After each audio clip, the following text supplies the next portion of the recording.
All right, so we are now on to problem 7 from Superquiz 1.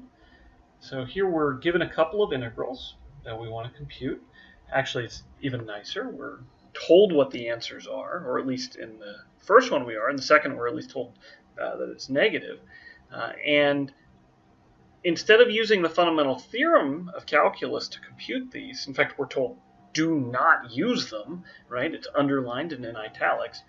We instead want to use our original understanding of the integral as just another way of talking about the accumulation of a function, right? That's the signed area, right? You look at how much is between the function and the t-axis, right? If it's above the t-axis, you count it as positive. If it's below the t-axis, you count it as negative. So let's take a look at this first integral. We're given, wow, I mean, what a complicated function, right? It's just 5, right? So this is a constant function. So if I draw the graph, it's just going to be a straight line emanating from 5, right? Could go in both directions, but we don't need it on the left because we know we're going to start at 3 and we're going to end at 10. And we just want the area between the graph and the t-axis. So we're just looking for this area, and it's just a rectangle, right? It looks like a calculus problem because we use that crazy integral sign. But this is really just a reformulation of find the area of a rectangle whose height is 5 and whose base starts at 3 and ends at 10. Okay, so that's like elementary school problem, right? So area of rectangle equals base times height. Okay, well the height is very easy. The height is just 5. How about the base? Well, we need to know how far we have to go from 3 to 10. So we can compute that by just doing 10 minus 3, which is 7. So in total, we have to do 7 times 5, which is 35. And hey, that's what we were supposed to get. All right, let's try the second one. So this one's more complicated because now we have not just a constant function, but an honest to goodness, right, moving around function. So we're going to need to graph it between 0 and 7 pi over 4. So let me give myself a little bit of room.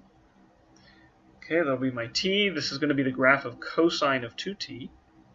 Now, I don't really remember how to graph cosine of 2t, but I do remember how to graph cosine of t. So let me do that. We'll start up here at 1, and then we're going to come down and up. All right. And if this was cosine of t, this would take me all the way until I got to 2 pi. Okay, because that's one period. But because of this 2, we're actually going twice as fast. And so all I need to do is put in t equals pi. Right? If I put t equals pi in here, I'd get cosine of 2 pi. So actually, I don't want 2 pi here. I just want pi. All right, well, that's not far enough, actually. I need to go all the way to 7 pi over 4, which is almost to 2 pi. So let me just keep this graph going. So come down and up. All right, so this would be 2 pi over here, but I don't need to go that far. Let's see where I need to stop. So if that's pi, halfway to it would be pi over 2. Same thing on this side. That's going to be 3 pi over 2. All right, but then if I go from 0 to pi over 2, halfway between, that's pi over 4. Okay, so that means that's pi over 2, so this is going to be 3 pi over 4. There's pi, which is 4 pi over 4. Then this dot, that'll be 5 pi over 4.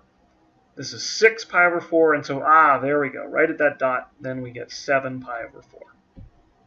So what this integral is telling us to compute is the signed area starting at 0 underneath the curve but above the axis, or above the curve and below the axis. We'll do that in red because that represents now negative area.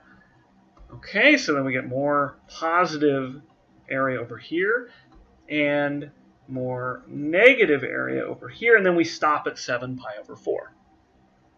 Now, if you believe the picture, right, if you believe that I've drawn this reasonably faithfully, you might say, well, okay, look, this blue and the red, they look like they cancel out. So those should just sum to 0. And then this red, well, let's see, what if we cut it like right down the middle? You can see like this red here and that blue there, those also cancel out. And so the last remaining piece here is all negative. So yeah, the integral should be negative. Question is, can we justify it? It's good to have some intuition based on a graph, but it's usually not enough to make the precise mathematical statement of what's actually going on. Maybe my graph just, isn't quite accurate, right? I claim that these cancel out, but what if these aren't exactly the same curve? All right, so we need to make an argument as to why they are. Well, one thing that we are arguing here is that, for instance, over here, the graphs look the same, right? Only they're upside down. So if I take this region starting at the top and go down to here, and then let me now start and go down to where this 3 pi over 2 line would be, this curve looks like it's the same thing, only it's flipped over. Yeah. So and backward even. All right. So maybe there's some sort of connection between these regions. Yeah. Or I could even consider looking at pieces that are a little further away from each other. So, for example, here, that goes up, and then on this side it goes down. Right? And it's actually, right, when this is at the beginning, this is as low as it could be, and this is as high as it could be. And this is at 0, and hey, this one's at 0. Right? The only difference appears to be, right, that if you jump from, one point in here to a sort of the corresponding point forward, that the value of the function has been negated, right? Here it's a negative value, here it's a positive value. Same distance, right, from the axis. Okay, well, let's actually try to prove that last bit. So what's the claim here, right? How far away are these points? So if I came on the axis there and the axis there, I want to know how far I'm moving, right? Well, it's pretty easy to see if we start at the beginning of the interval, where I'm at pi over 2, and I move to the beginning of this interval, and I'm at pi. I see, oh, I'm pi over 2 away, right? That's the difference between pi over 2 and pi. So my claim is that if I take the cosine of 2, well, let's see, normally it's t, but here I'm jumping forward by pi over 2. So if I jump forward by pi over 2, then I get the exact same value as if I hadn't jumped forward, except there's a negative sign. Right? So if I started negative like I do here, jump forward by pi over 2, and I get something which is positive. All right. And I think in one of our other quiz videos, we showed how to prove this. I'll just do it one different way here. So note here I could distribute the 2 and I get 2t plus pi. And so now I can use the cosine identity, which says cosine of 2t plus pi is equal to cosine of 2t times the cosine of pi minus the sine of 2t times the sine of pi. Now the sine of pi is 0, so the second sum in doesn't matter. The cosine of pi is -1. And so I'm left with negative cosine of 2t, which is what we claimed. And so now I know, right, if I start at any point on the cosine of 2t curve and jump forward by pi over 2, I'm going to get a point which is the same vertical distance from the t-axis, but in the opposite direction. Which means that the area that these curves are sweeping out are the same if you jump forward by pi over 2.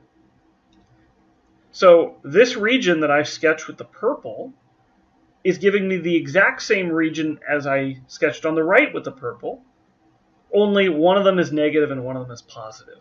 And so they cancel out. All right, if I did this green section, jump forward by pi over 2, I'll get this green section. I know those will cancel out.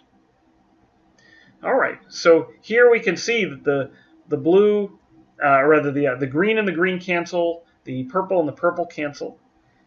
And by just the periodicity of cosine, the fact that it just keeps repeating over and over again, I know that, well, let's see, we'll do a part in kind of a light blue here.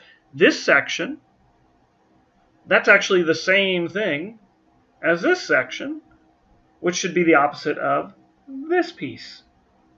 And so we know that this blue on the far left will cancel with this blue or the red on the far right.